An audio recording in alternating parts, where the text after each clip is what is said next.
ப்ரப்போர்ஷன்ல நம்ம இப்ப பார்க்குற சம் வந்து given கொடுத்துருக்காங்க alpha by q minus r beta by r minus p equal to எல்லாமே ஈக்குவல் டு அப்படின்னு கொடுத்துருக்காங்க. நம்ம வந்து கீழே வந்து ப்ரூவ் தட் பண்ண போற பார்ட்டும் தனியா கொடுத்துருக்காங்க. மேல கொடுத்துருக்க அந்த given கண்டிஷனை நான் என்ன பண்றேன், ஈக்குவல் டு கே அப்படின்னு எழுதுறேன். இது கொடுத்துருக்கிறது எல்லாமே ப்ரப்போர்ஷன்ல இருக்கு. நம்ம கொடுத்துருக்க condition alpha by p q minus, so alpha by q minus r equal to beta divided by r minus p equal to gamma divided by p minus q. இப்போ இந்த மூணுமே ஈக்குவல் டு சம் கான்ஸ்டன்ட் அப்படின்னு எடுத்துக்கிறோம். அந்த கேன்றது some constant. இப்போ நான் மூணுமே equal to k அப்படின்னு சொன்னா ஒவ்வொரு டேர்மும் ஈக்குவல் டு கே அப்படின்றது அதோட மீனிங். ஸோ ஃபர்ஸ்ட் வந்து alpha by q minus r equal to k. இதில் நான் கிராஸ் மல்டிப்ளை பண்ணிக்கிட்டேன்னா alpha equal to k into q minus r, இந்த பக்கம் வரும்போது மல்டிப்ளிகேஷன். அதே மாதிரி beta by r minus p equal to k. நம்ம மூணுமே தனித்தனியா ஈக்குவல் டு கே அப்படின்னு சொல்றோம். இப்போ beta equal to k into r minus p second term. So இதே மாதிரி அடுத்தது gamma by p minus Q. Gamma by p minus q equal to k.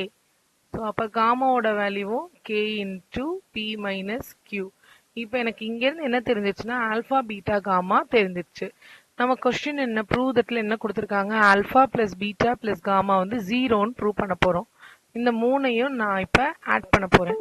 So alpha plus beta plus gamma, இது மூணையும் add பண்ண எனக்கு என்ன வரும், நான் வந்து ஈக்குவேஷன் 1 2 3 ஆட் பண்றேன். ஈக்குவேஷன் 1 2 3 ஆட் பண்ணா k into q minus r plus k into r minus p plus k into p minus q இப்படி இருக்கு. ஸோ எல்லாமே k இன்டு அப்படின்னு இருக்கிறதுனால என்ன பண்ணலாம், கேவை காமனாக எடுத்துட்டு எல்லாத்தையும் ஆட் பண்ணிக்கலாம். So q minus r plus ரெண்டாவதுல ஆர் மைனஸ் பி பிளஸ் அடுத்ததுல பி மைனஸ் கியூ இப்படி இருக்கு. Plus p minus p cancel, plus r minus r plus q minus q எல்லாம் கேன்சல் ஆச்சுன்னா என்ன வரும், k into zero. So which is equal to 0. So என்னோட first part alpha plus beta plus gamma equal to 0 prove ஆயிடுச்சு. இதே மாதிரி second part என்னன்னு பாருங்க. second part வந்து p alpha plus q beta plus r gamma. So p alpha p into alpha plus q into beta plus r into gamma equal to 0 ன்னு prove பண்ணணும். So என்னோட p into alpha term எனக்கு தெரியும். So p into alphaன்றது k into q minus r, முன்னாடி கண்டுபிடிச்சு வச்சோம்ல அது. அடுத்து beta term q into k into r minus p plus அடுத்த term r into gamma, gamma வந்து k into p minus q. இப்போ இங்கேயும் எனக்கு என்ன காமனா இருக்குன்னா k தான் காமனா இருக்கு. எல்லா டேர்ம்லயும் பாருங்க k வந்து காமனா இருக்கு. அப்ப நான் என்ன பண்றேன், k-வை வெளியில எடுத்துறேன். k-யை வெளியில எடுத்துட்டா இந்த p-யை உள்ள மல்டிப்ளை பண்ணிக்கலாம்.